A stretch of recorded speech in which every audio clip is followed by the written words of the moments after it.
You've probably heard that Bitcoiners say never sell your Bitcoin. But of course, that raises a very obvious question, like how do you retire and pay your expenses without selling? And more importantly, when you ask that question, it exposes a much bigger problem, one that explains why nearly half of boomers today can't afford to retire. And it's not because they picked the wrong investments, it's because the retirement model they were taught or their advisors use is fatally flawed. So in this video, I'm going to show you why your retirement plan is broken and how, using Bitcoin or any other asset, you can fix it. And even better, you could reach your goals in a fraction of the time. You ready? Let's go. All right, we're gonna shift the entire way that you're thinking about this so you can achieve your goals in a fraction of the time, while most people actually never even achieve them. Now, trying to understand your retirement and how much money you need and what assets to invest in, it's sort of like a puzzle. It's not just really a puzzle, it's actually a math problem. I'm gonna break down the math for you. But the problem is that most people think retirement is some like pre-programmed track that I get good grades, I get a good job, I save for 30 or 40 years, and then I end up at this point where I could stop and I could live off of my income. But the problem is twofold. The data shows us this. Number one, nearly half of baby boomers today have no savings. So this pre-programmed track that people are going on, it doesn't work. It hasn't worked. Half of people have no savings. That's pretty bad. But it also fails for other reasons. And I'm going to show you why it's fatally flawed. But let's just look at the data here again real quick, because it gets even worse. We can see that of the half that actually do have some money, the median savings of these boomers is about $200,000. And it gets even worse. The fatal flaw of traditional retirement planning tells us that based on the 4% rule, the 4% rule means that I'm able to sell 4% of my assets every year to live. And I'm going to break the math for you. But based off of that, on the $200,000 of median savings of the half that even have it, that retirement income would be about $8,000 per year. But of course, it takes a lot more than $8,000 per year to live today. On average, it says here, U.S. households between the ages of 55 and 64 spend over $78,000. Not $8,000, $78,000. Now, this has another flaw, which typically your advisor will tell you that when you retire, you'll spend less money. That sounds pretty bad.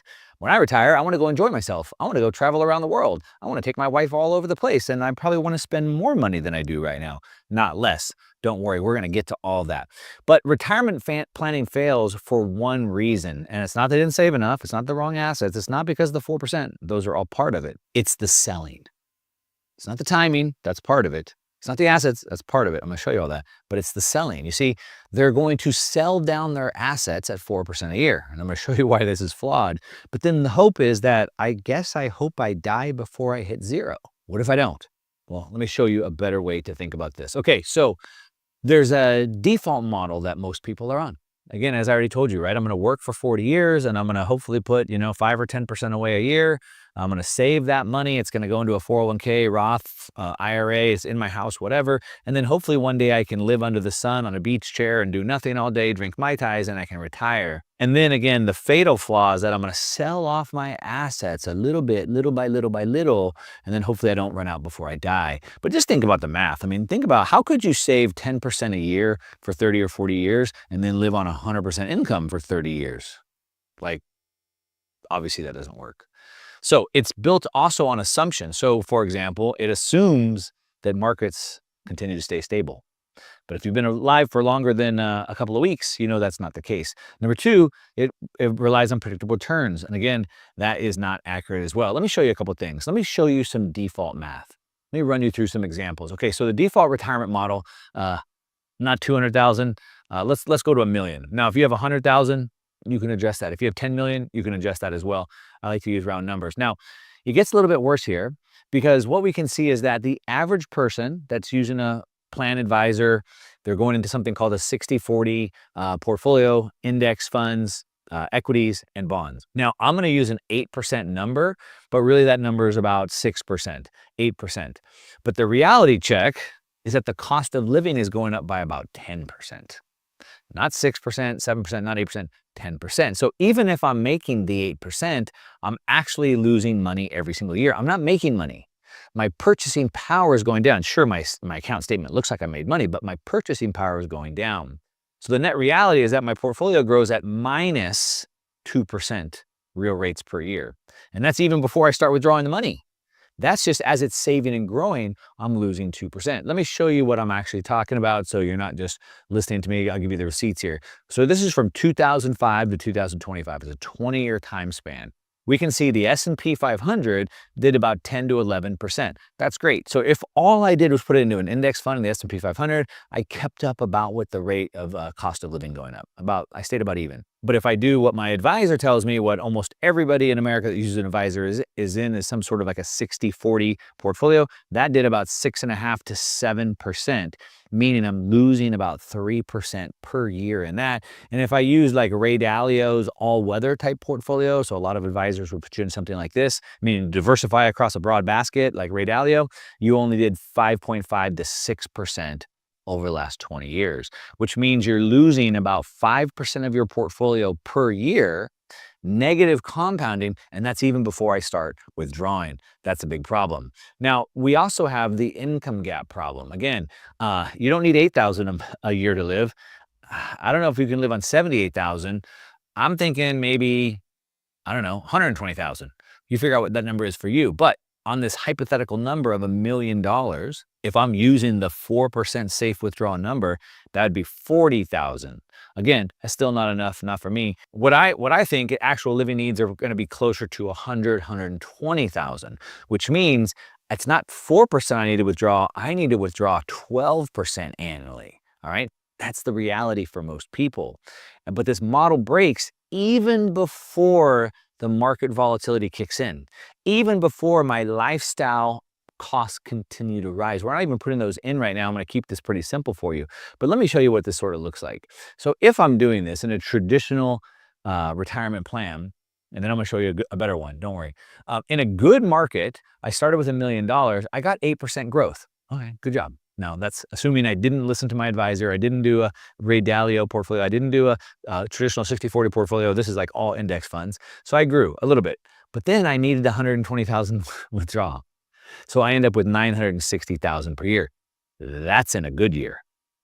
That's the problem. That's in a good year. This is like a best case scenario. And so what happens is Einstein called compounding interest the eighth wonder of the world. Those who know it earn it. Those who don't know it pay it. So there's no neutral here. I'm either growing or I'm shrinking. And we can see exactly what this looks like, the compounding problem. If I'm holding my assets, they're compounding over time. But if I continue to sell them over time, withdrawing that 4%, or in this case 12%, my portfolio is going down to zero. And again, I'm racing the clock, trying to, I hate to say die before I run out of zero. Now, what happens during a bad year? That was in a good year. What about a bad year? What if we had like a 20% market drop like we see happen all the time? It happened in 2025. It happened in 2020. It happened, right? We see it over and over. Well, now I see a big drop, say a 20% market drop, and I entered at 800,000. Now my portfolio is down to 640,000. But my cost of living didn't drop. I still need the 100 or the 120, which then means I'm taking it all the way down to 520,000, a 35% drawdown in one single year. That's the problem. Okay, don't worry. There's some fixes to this. I'm going to show you what this looks like. Okay, now what we want to do is we want to shift our mindset from being a consumer and thinking about selling and consumption to being an owner. Okay, it's a big shift. It's a mental shift we can all make. An owner thinks about their wealth continuing to grow for long periods of time, like a business. It just creates value.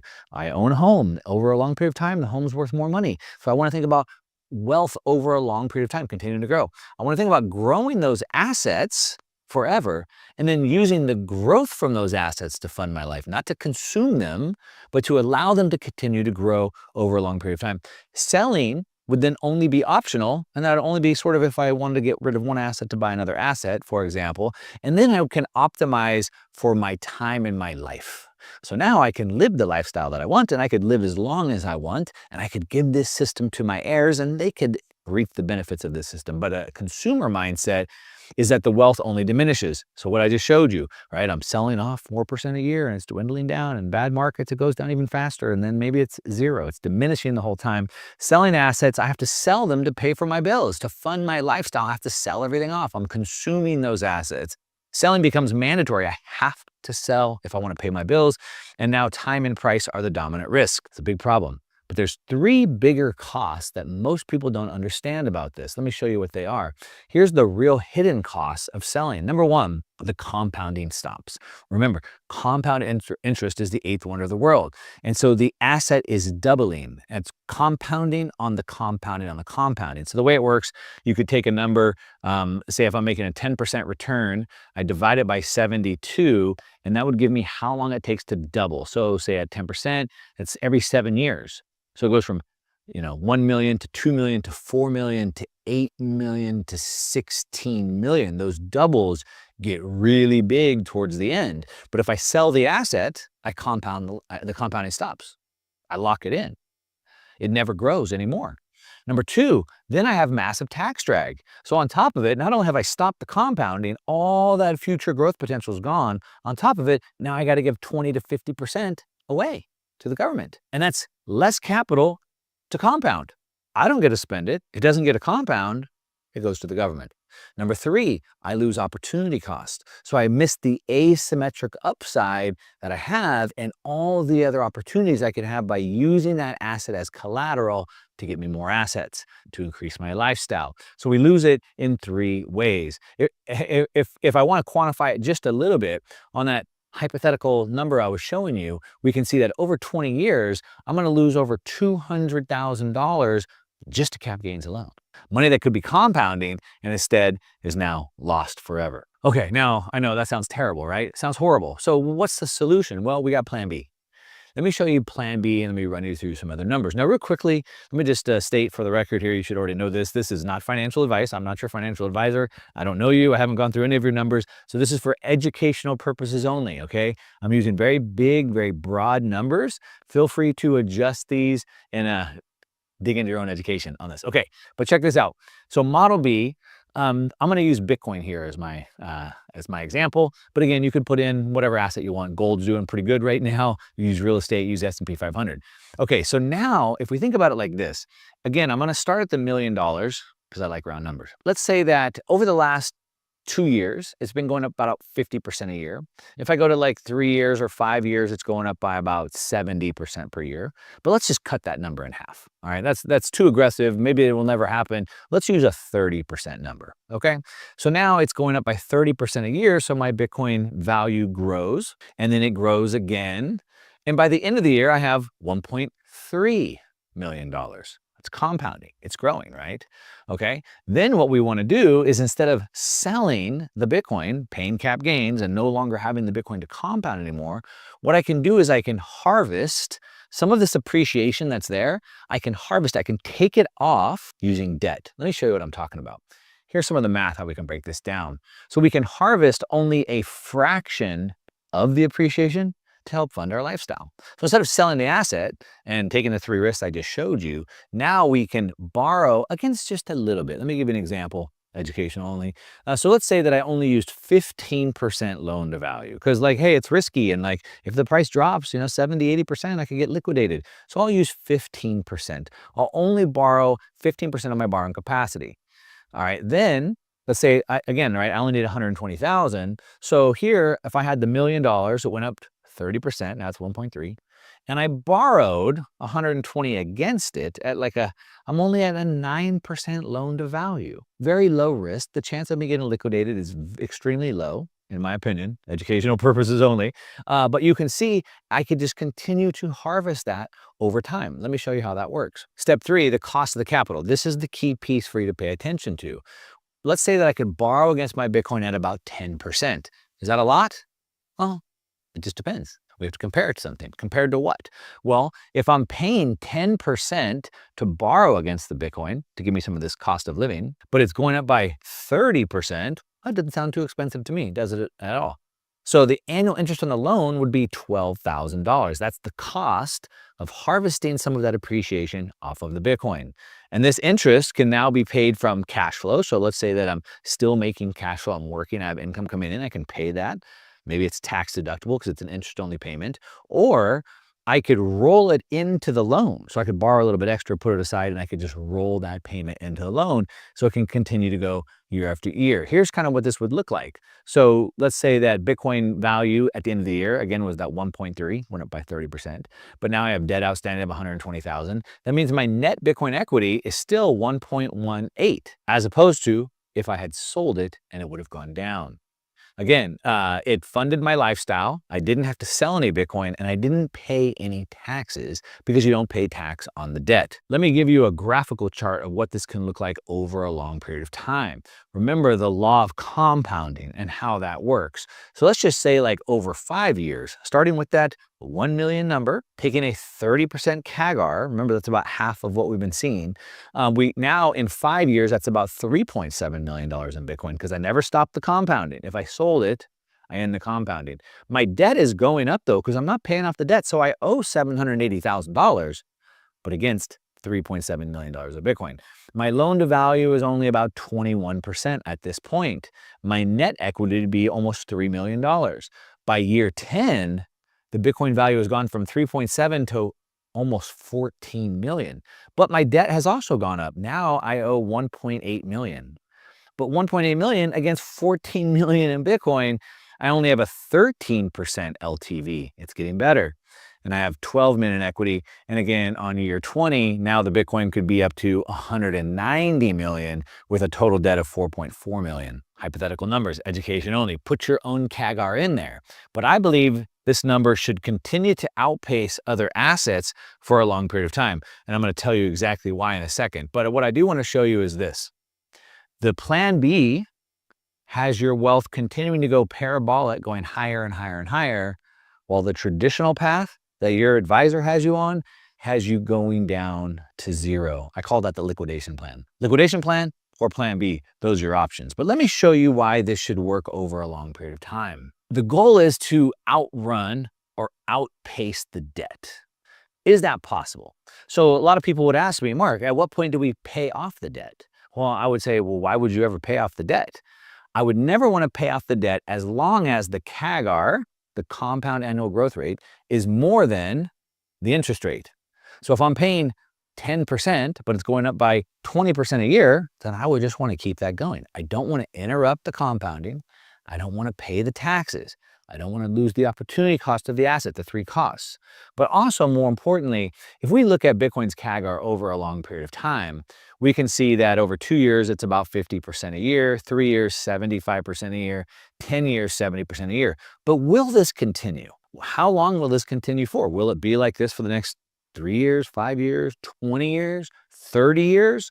Well, let's take a look at it like this. The reason why I expect Bitcoin's CAGR to continue in somewhat of a similar fashion. Well, there's a whole bunch of ways. As a matter of fact, I broke down the entire math for the next 30 years, broken out by what the government projects it to be, and I'll put a link down in the show notes down below. But real quickly, we think about it like this.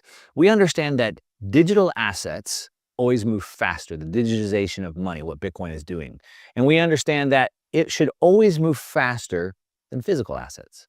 So it should move faster than the NASDAQ, which are tech stocks. It's not going to move as fast as that. But if the NASDAQ has been doing 15 to 20%, which it is, then Bitcoin should at least outperform that. We know that the NASDAQ, which is the tech stocks, technology, digitization moving faster than physical. So the NASDAQ outperforms the S&P 500. So if the S&P 500 is doing 8 to 15%, the NASDAQ is doing 15 to 20, Bitcoin is going to outperform that. But productive assets, companies that produce value, will always be higher than the debt service. So debts always should be in the 3 to 6% range, S&P in the 8 to 15% range, NASDAQ 15 to 20, and Bitcoin 20 to 50. Now, over time, these could fluctuate. This is not a fixed number, but over a long period of time, we should see Bitcoin staying above what we would expect in the NASDAQ, above what we'd expect in the Bitcoin or the S&P 500, and both of these should be above the debt. Most of these companies in the S&P 500 and the NASDAQ use debt in order to grow. This is not something new that I've just thought up out of nowhere. These companies use debt to grow because their growth is more than the debt service. All right, that's how this works. And really what we're doing is we're just changing, like I said, from an owner to, from a consumer to an owner. And the structural difference is, again, the liquidation model that you've been taught, your financial advisor has you on, where income comes from selling off my assets, selling my principal.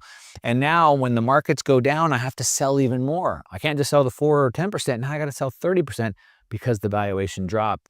My capital base continues to shrink over time. Remember, you either earn compound interest or you pay it. In this case, you're paying the compounded interest, and the risk accelerates over time, and I might run out and be at zero before I die. But the difference is my income comes from harvesting appreciation from my assets, that the compounding never interrupts. In down markets, it doesn't matter.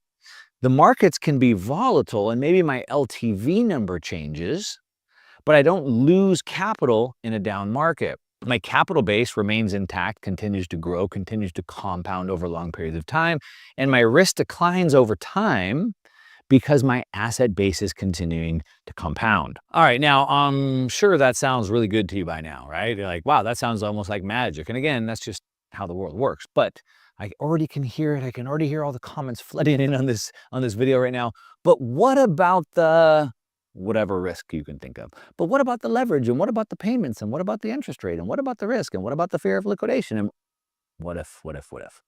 And I don't want to diminish that, because there's actually risk in here. But the key is that, yes, it may be risky, but every single retirement model is. So it's not like one has risk, one doesn't. It's that there's always risk. We want to understand which risks we have to navigate around and we have to engineer around. Every retirement model has risk. I already showed you the liquidation model. The risk is that you're going to run out of money before you die. That's a big risk. The risk is you'll never even have enough money to retire. That's a big risk. People are feeling that today. So I don't like that risk. How do I mitigate against that? Well, I try to grow my assets, but then the debt, the credit, the leverage is risky. Great. How do we mitigate that? We want to design around it. Now, I like to think of liquidity. I want to make sure I have 3 layers of liquidity, 1, 2, and 3, before my asset base. All right, so I have operating capital, I have short-term capital, I have liquid capital. And so we can mitigate this by building 3 layers of liquidity. We want to understand the biggest risk is not the volatility of the asset. The biggest risk is probably running out of money, right? The biggest risk is that liquidation model. It's not the volatility itself. It's not being able to hold through the volatility. It's being a forced seller. It's being forced to sell my assets to fund my life, even when the volatility brings my prices down. All assets are volatile, some more than others. But if I'm forced to sell in the dip, I have to sell at a normal size of my assets, which means I get liquidated even faster. And so really we want to understand that wealth fails when selling is mandatory. I got to pay my bills this month. I know the market's down 20%. I'm still going to sell anyway. Real wealth works when selling stays optional. What if I told you there's a retirement strategy that takes 5 years or less instead of 40? It doesn't require you to sell your assets, and it generates tax-free income for life. Now, everything you've been taught about retirement is based on a system designed in the 1930s in the industrial age when people died at age of 62. But that system, it's broken, and that world no longer exists. Today, we have the first new financial asset in 500 years. Bitcoin, enabling entirely new financial strategies. And with these, we can take wealth secrets of the 1% and we can apply them to our own lives to achieve retirement in 5 years or less. So whether you're dreaming of replacing your income, you're behind on your retirement goals, or already wealthy but wish you had more tax-free cash flow, make sure you stay until the end, because I'm going to break down the exact blueprint for creating tax-free retirement income using Bitcoin in just 5 years or less. Now, my name is Mark Moss. I'm a tech-focused venture capital investor who's built multiple 8-figure companies in the Bitcoin ecosystem. I've coached thousands of entrepreneurs on how to use wealth strategies of the 1% to achieve their financial goals in a fraction of the time. And these exact strategies are available to you right now. But first, let me show you why the retirement systems you've been sold is mathematically guaranteed to fail. All right, so bad news and then good news. The bad news is we have a retirement crisis. The good news is I can show you how to fix it and achieve retirement in 5 years or less, almost no matter where you're starting from. Okay, now this is going to be a little bit of a longer video because I want to go deep. I want to give you the exact blueprint because there's massive hope for you if you deploy these strategies. Okay, so first thing, retirement crisis. It's a really big deal, a really big problem. And the problem is that the system, it doesn't work. As I said in the intro, you were taught to follow a plan that was built in the industrial era, using industrial era tools, industrial era financial strategies, and we're not in that world anymore. We went to the information age, and now we're moving into the intelligence age. And so the tools that you've been trained, what you've been taught, it no longer applies. And we can see this in any number of ways. I can show you factually. Nearly half of baby boomers, the people who were taught in that era and followed the plans, nearly half of baby boomers have no retirement savings. We're going to talk about why, but this is the fact, okay? That it doesn't work. We can see that. We can see even worse here. Baby boomers in America are becoming homeless at a rate not seen since the Great Depression. It's a big deal. It's a big, big problem. Here's what's driving this terrible trend. They don't have any money. That's what's driving this trend. And we can see that, of course, we know simply the problem is they don't have money, but what does that really mean under the hood? Well, again, half have no money. Of the half that do have money, it's about, on average, $200,000. So half no money, half that have money, it's a $200,000, which is not going to be enough. As a matter of fact, it's not going to be anywhere near enough because, number one, that was the plan when you were going to live to 62. Now people are living to 82, a couple decades longer. How is it going to last that long? And we can see per Vanguard right here, this tells us that despite record high markets, so all the markets are at all-time highs right now, despite that, the median 401k balance for those 65 over was 232, so a little bit higher than 200,000. But here's the bad news, because what traditional financial advice tells you is that you could withdraw 4% per year for the rest of your life. Maybe. I'm going to tell you why that's wrong. But even if that's the case, 4% of withdrawal provides less than $800 a month in income. How are you going to live on that? I don't care where you live in the United States. You're not going to live on $800 a month. Now, maybe you move to some third world country and maybe $800 gets you by, but it's not going to happen here in the United States and any developed country that you're in. Now, it gets even worse. Don't worry, there's lots of hope on the other side, but I need you to understand this. It gets even worse because what we really have is an illusion of wealth, right? So again, as we showed you, even at record all-time highs is still not enough. Why is that? Because when you look at your retirement savings account, your 401k, your mutual fund, your S&P 500 index, it's screaming new all-time highs. But why don't you feel more wealthy?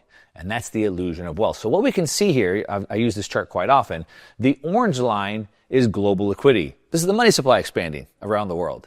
The black line is the S&P 500. And what you can see is that the black line, the S&P 500, basically moves along with global liquidity. It's like a perfect proxy. So what this means is that on paper, it looks like you're getting more wealthy, but the purchasing power of that paper is not going up. That's the illusion of wealth. So even though on paper you're getting more wealthy, even though we're at record highs, you're not getting ahead. And before we get into how we fix this, there's even one more thing you need to think about. And that is that this strategy they're teaching you, which is that, you can pull 4% on perpetuity. Well, it doesn't really work if you're unlucky. If you just happen to be retiring in one of these big drawdowns. If you retired here, you can't pull 4% here. If you retired here, how do you pull 4%? That's a 15-year period here. If you retired here, how do you pull 4% out there? So now, if you retired here, sure. Okay, if you retired here, sure. So it then comes down to luck. I'm not putting my future into luck's hands. I don't know about you. And this all comes down because you've been taught the wrong strategy. Factually, it doesn't work. I just proved that to you. Okay, so traditional financial advice doesn't work. It's not anywhere as near as good as the cheat code, the 5-year retirement plan, which I'm going to fill you in on. But traditional advice is what you should do is save for retirement. So then when you're old enough, you can sell your assets to get the income to pay for your living expenses. Now, the problem with that is that most of you are investing that money into a tax-deferred account. So that means when you sell your assets for income, you get to pay taxes on the withdrawals. 20, 30, 40, 50% of the money you get back goes to the government. The problem with this, specifically for me, is then you deplete your principal over time. So your assets are getting smaller, smaller, smaller, smaller, smaller. And the goal, you're crossing your fingers, crossing your heart, hoping to die, hoping that you don't outlive your savings. What if you live longer? Please, hopefully you do. What if you're healthy, you live longer, and then you outlive your savings? What kind of problem is that? And then again, as I showed you on that previous chart, it's vulnerable to market timing. What happens if you just happen to be retiring in a downturn market? Now, that's a problem. So, and on top of it, it's a 40-year accumulation time frame. If you save for 40 years, maybe it's enough. It's not. You can't just think about this. How are you going to save 10% for 40 years and then live on the same amount of money, your annual salary, or 80, 90% of it, for another 30 or 40? Like, how does that work? It doesn't. That's why it's failing. Okay, but there is a plan. I'm going to fill you in on that. Don't worry. But one of my mentors, now one of my good friends, Robert Kiyosaki, he said the traditional retirement model, that one that doesn't work, is a system designed to transfer wealth from the middle class to the financial industry. That's why they teach it to you. Just give us your money for 40 years, let us make all the money, and you end up with nothing. They make about 2/3 of the money that you'll make over your lifetime. So it transfers money from the middle class to the financial industry and the government through fees and taxation. So the financial industry charge you fees for 40 years, and when you finally get your money back, half of it goes to the government. But the wealthy, they play a different game. The wealthy use an entirely different playbook. Robert Kiyosaki. Do you want the playbook? Don't worry, I'm going to give it to you right now. Okay, make sure you're paying attention here. We're going to go deep. Again, this is a serious video. This is maybe one of the most important videos I've ever made because I want to change this process. It really makes me mad. Okay, what is the 1% wealth formula? Well, let's compare it. Let's compare it to the middle class formula and the 1% formula. So, the strategy. How do we think about income? Well, the middle class trade time for money. So they're working and they're using the money that they get from working to pay for their life, trading time for money. The wealthy, they make money to build assets. And then those assets generate income. It's a different strategy. They're working, they're buying assets. And those assets pay for the life. It's a different strategy. Number two, what about investing? Well, middle class, they save in a tax-deferred account. So every 2 weeks, part of your paycheck goes into your 401k, your mutual fund. It's tax-deferred. It grows tax-deferred. And when I hit that age, 62, 72, whatever, I can pull it out and pay taxes. But the wealthy, they acquire appreciating assets instead. Not tax-deferred. They acquire assets that go up in value. Growth. The middle class, they compound their interest at 8 to 10% a year. Hopefully the market doesn't crash and it keeps going up, and 8 to 10% per year it's compounding. But the wealthy, the 1%, they leverage and add velocity. We talk about investing into layers, using leverage. So instead of getting 8 to 10%, the wealthy are getting 25%. They're getting 50%, and they're getting 500% gains by investing into layers. Taxes. The middle class, they pay later. Remember, they're deferring.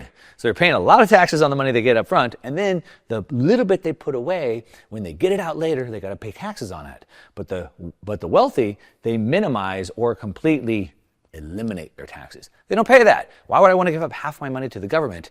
How fast can I grow if I have to give up money to the government? The wealthy do it differently. Assets, middle class. They sell the assets to fund their retirement. Remember, save for 40 years. Then when you retire, you can sell your assets to pay for your retirement. The wealthy do it differently. The 1%, they keep their assets forever.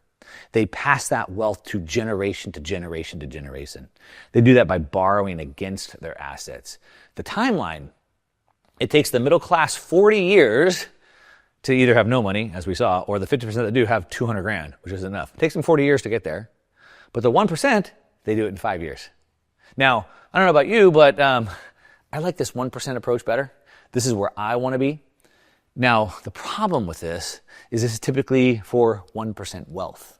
That's been the problem. So most people haven't been able to tap into this. And some of you might go, Mark, this is ridiculous. That can't work. Well, how many billionaires do you hang out with, right? So you haven't heard of this, but they do it.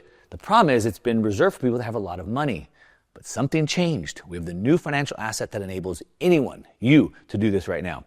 The single biggest difference between financial success and financial failure, success or failure, your choice, is owning a few income-producing assets. Grant Cardone. Now, I want to break this down, but it's not what you think. It's not about buying rental real estate like Grant Cardone would tell you. Okay, so what we want is we want to learn how to use strategic leverage. Keyword, strategic leverage. So let's again compare the middle class to the 1%. The path I'm going to teach you, don't worry. The strategy, how do they use debt? Okay, well, the middle class typically would put like 10% on their home, 5% onto credit cards, 4% into an auto loan. That's the type of credit, the type of loans that the middle class would get. The 1% do 30% on a home, 15% in a business, and 10% into investable debt. That's how they use debt. But the leverage is different. Okay, the leverage is that the middle class use the leverage to buy mostly depreciating assets. Okay, the credit cards, it's not appreciating. That's consumer debt. Autos, that's depreciating. So they've used the leverage that they have to buy depreciating assets. Of course, the 1% do it differently. They use leverage to buy assets. 85% into assets that go up in value, not down. Tax efficiency. So they're using leverage to write off their taxes. Using debt and leverage to buy assets that give them the tax write-off, 73%. Business, 62%. Using other people's money, leverage to build up businesses that are assets that go up in value. And consumer debt, less than 5%. So lots of debt, way more debt than the middle class. But it's all strategic leverage. It's all assets that are going up and barely any in consumer debt that's going down. I like this quote from Tom Wheelwright, a tax strategist. The rich use debt to leverage investments and create additional income streams. That's what the rich use it for. While the average person, the middle class person, use debt to buy things that make rich people richer. Don't do it that way. We want to be able to buy assets that make us more wealthy. Okay, let's talk about the cheat code. Now, the cheat code is Bitcoin. Now listen, before you roll your eyes and turn this off, let me break it down for you why. I'm not going to go super deep in this because I talk about it all the time. But Bitcoin is the first new financial asset in 500 years. We've had commodities forever, as old as the earth, obviously. Equities were created about 500 years ago. We have a new financial asset, and as our brains are comparing mechanisms, what is it? Well, it's sort of like this, and it's sort of like that, and it's sort of like that. It is like all those things, but it's something new. Now, when we have a new financial asset, it's a new building block that allows us to build new things that we couldn't build before. When we all of a sudden had steel, we could build things we couldn't build before, like skyscrapers and bridges, right? And now we have a new financial asset, and this is what allows people like you and I to do the same playbook as the 1% are doing right now. Why? Well, number one, we have mathematical certainty. So we have digital scarcity. So we know that the Bitcoin supply goes up, there will never be more than 21 million, and we know the issuance of that. So every 4 years, the issuance of that Bitcoin that are capped at 21 million goes down, gets cut in half every 4 years. Do you know what the Fed, central bank, is issuing money right now? Or the commercial banks, or China, or Japan? No, you don't. And so we have this certainty, all right? We have mathematical certainty, number one. Number two, we have scarcity and demand. So because Bitcoin is finite, all we have to do is understand the demand side. And as long as governments print more money, which seems like pretty much a certainty, and governments continue to want to increase censorship, then we can see that the demand will continue to rise. Now, we can understand the growth trajectory if we zoom out, and a lot of you are like, oh, Mark, it's just too volatile. It is, yes, but to the upside. So if you look at this path, you can see the projection. Now, it goes up and it comes down and up and down within this band. Okay, then we want to understand the growth trajectory. So I kind of showed you the history, but where is it going? Well, we can understand if we look at store of value assets, places that we park money. We save money in Bitcoin, in gold, collectibles, equities, real estate bonds, and money. So we have your savings. In 2010, that was valued at $387 trillion. 2010, 387. By 2020, this basket of goods was worth $852 trillion. From 330 to 850. Why? Why is that basket of savings, gold, real estate, equities, why is it getting bigger? It's getting bigger because it's where value is stored. And as the wealth of the world continues to grow, as governments continue to print money, these baskets grow from 380 to 852. Okay, so we can see that growing. Now, if we project that out based off of run rates, based off of what the government projects they'll continue to have deficit spending and so forth, we can project out from 2020 to where these basket of goods will be by 2030. And this $852 trillion basket will grow into 1.67 trillion or 1.6 quadrillion dollars. Okay. So then the question is, what percentage of Bitcoin, how fast will Bitcoin continue to grow in this basket? Now we can see in recent history, Bitcoin's been going up by about 50% a year, and we think that will continue for a while. Now that will go down over time, and it will continue to go down. But what we understand is when we understand these technology cycles, using an S-curve, we know the biggest move is right here in front of us right now. So we have about the next 5 years to capture this massive, massive run-up, which is why we have a 5-year plan. Okay? And we believe that by the end of that run-up, in about 5 years, Bitcoin will be about the same size of global store of value assets as gold. Bitcoin and gold will be about on par, about 20 trillion each. Now, if you want a full breakdown of this, I have a whole presentation where I explain all this in super great detail. We'll link to it down below if you want to understand that. Okay, but that's why this is the cheat code. It's the first asset that's going up this fast, and it allows us to do things that were typically only reserved for the wealthy that have a lot of money. Okay, so now that we have this new asset, this new cheat code, what kind of strategy can we deploy? Well, let's take a look. So number one, because we have this growth potential, what happens is historical growth rate equals self-repaying. What does that mean? So we want to, instead of selling assets, we borrow against the assets, right? So as long as the asset is growing faster than the rate of borrowing costs me, then it's basically self-paying. If I have an asset going up by 50% and I can borrow against it at 15%, I have a positive carry of 35%. I can do that forever. Number two, divisibility. With an asset like Bitcoin, I can borrow against small portions of it, unlike real estate. So with real estate, you have $1 million building, you have to refinance the $1 million. But what if you just need 50 grand? But you still got to refinance the $1 million, but I don't want to. That loan is good. I don't want to deal with the hassle. Okay? With Bitcoin, I can borrow against, I can take 5,000 or 10,000 or 50,000 or 100, whatever divisibility that you want. Liquidity, 24/7 global market for collateral and liquidity. The stock market's only open on banking hours on the weekdays. Again, trying to get money out of real estate could take a long time. I could literally pull out my phone right now and pull liquidity out against my Bitcoin in minutes directly from my phone. It's borderless, jurisdictionally free. I can use this money globally. Of course, if I take money from my house, if I refinance my house, it probably needs to stay in that same jurisdiction, in the same type of asset.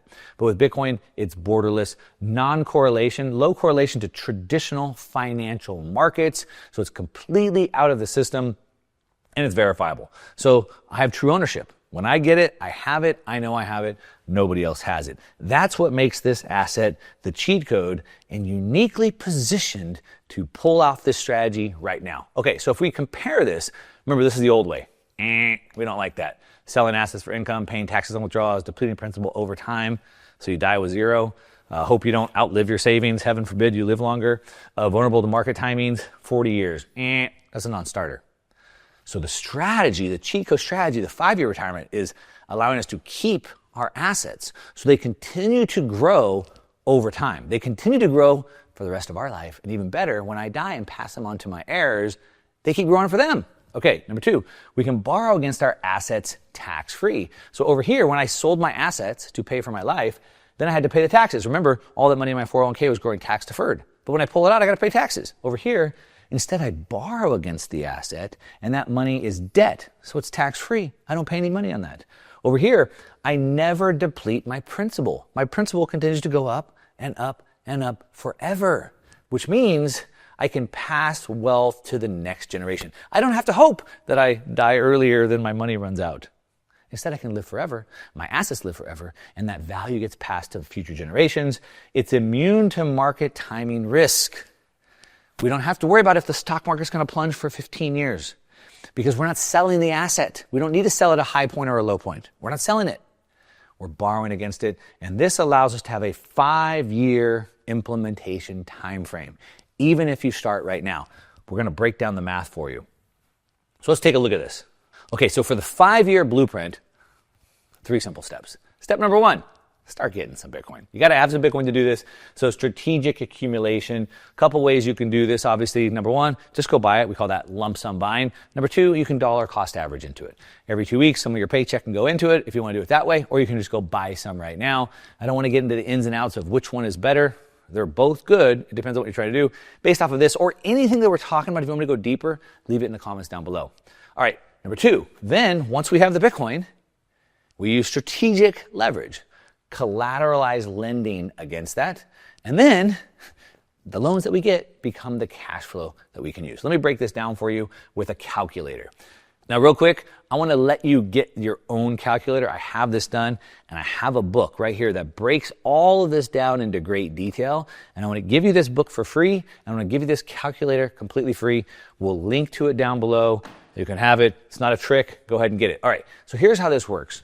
I can put up here my starting date, so beginning of this year, 2025, and I can put in how much Bitcoin I have. So let's say I start with 1 Bitcoin right here. 1 Bitcoin, $100,000. Now, in 5 years, this Bitcoin will go up. Now, these are my projections of how much it will gain based off of the past history and what the government tells us as far as money printing will continue. They project that for the next 30 years.